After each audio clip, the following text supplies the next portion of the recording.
Kekal dengan sukan badminton untuk bingkisan khas Projek Ramadan 2026. Ingat gangsa di Sukan Para Asia Kuala Lumpur 2004 mengangkat nama bekas atlet badminton kerusi roda negara Abdul Halim Said. Namun beliau terpaksa berundur dari arena sukan dan mencari jalan alternatif apabila sukan tidak lagi mampu menjana pendapatan buat dirinya, seperti dikongsikan bersama wartawan Ainul Abdul Rauf dalam kisah Projek Ramadan 2026 ini yang dibawakan oleh penaja utama Dongfeng Cars Malaysia by CADB, anak syarikat Pekemar.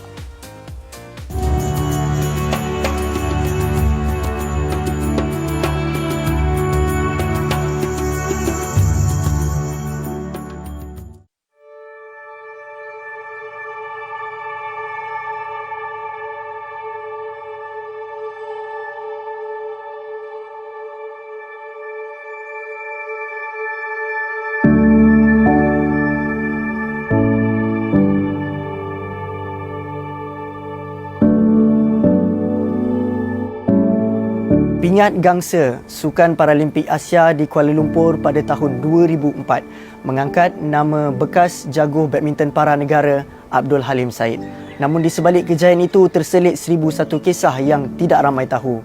Untuk episod Projek Ramadan Nadi Arena bersama Yakib serta penaja utama Dongfeng Cars Malaysia dari Persatuan Pengimport dan Peniaga Kenderaan Melayu Malaysia Pekemar menyelami kisah hidup wira para negara. Detik Hitam terlibat dalam kemalangan pada 1997 ketika berusia 24 tahun membuka laluan hidup baru buat Abdul Halim Said bergelar atlet badminton kerusi roda negara. 7 tahun kemudian, Sukan Para Asia Kuala Lumpur jadi saksi kerja keras membuahkan hasil apabila beliau berjaya menuai pingat gangsa acara individu serta bergula laki. Gerak pergi kampung sebelah repair motor, member follow belakang, escort. Paling jauh kira 3 kampung ni lah. Kampung sebelah ni. Memang 100% saya gunakan untuk saya keluar. Pasal kita pun tinggal sendirian kan. Jadi semua kena buat sendiri. Namun Halim terpaksa akur dengan persaraan apabila dunia sukan bukan lagi menjadi sandaran utama dalam menjana pendapatan harian. Berbekalkan kemahiran membaiki motosikal, beliau membina semula kehidupan walaupun hanya dengan keuntungan kecil serta bermusim. Saya kemalangan daripada tahun 1997. Masa tu umur saya 24 lah. Tak daripada tu lah saya duduk atas kursi roda. Kira orang kata cacat kekal kan. Tapi bagi saya hidup ni kita perlu teruskan. Untuk survive macam biasa.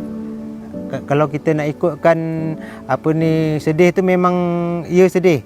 Saya tak nafikan. Tahun pertama, tahun kedua tu memang saya terasa. Jadi saya fikirkan saya dah jadi macam ni, saya perlu cari kelompok komuniti yang macam ni juga untuk saya bercampur dalam dunia yang baru.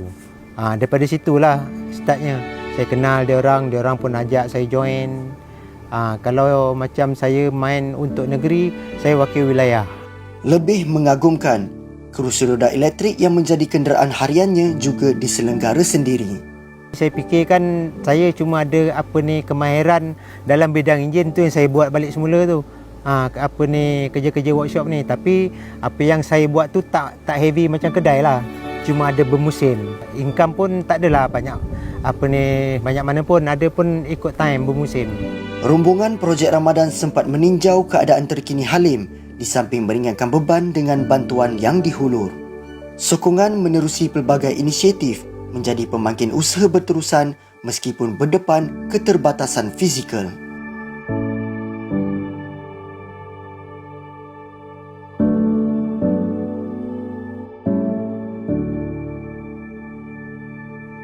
Saya menyeru kalau ada pihak-pihak yang sanggup untuk bersama dalam kita ketengahkan lagi kepakaran beliau dalam mekanik ni, di mana beliau sendiri telah buat modification kepada kursi roda beliau untuk membolehkan dia pergi kepada off-road.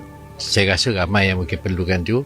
InsyaAllah Yakib akan bersama-sama untuk promosikan kepakaran beliau tu untuk dijadikan sebagai satu orang kata kepakaran yang boleh didagangkan. So ini adalah semangat juang lah yang kita dapat berasa amat terharu lah dengan semangat ahli sukan kita untuk terus hidup.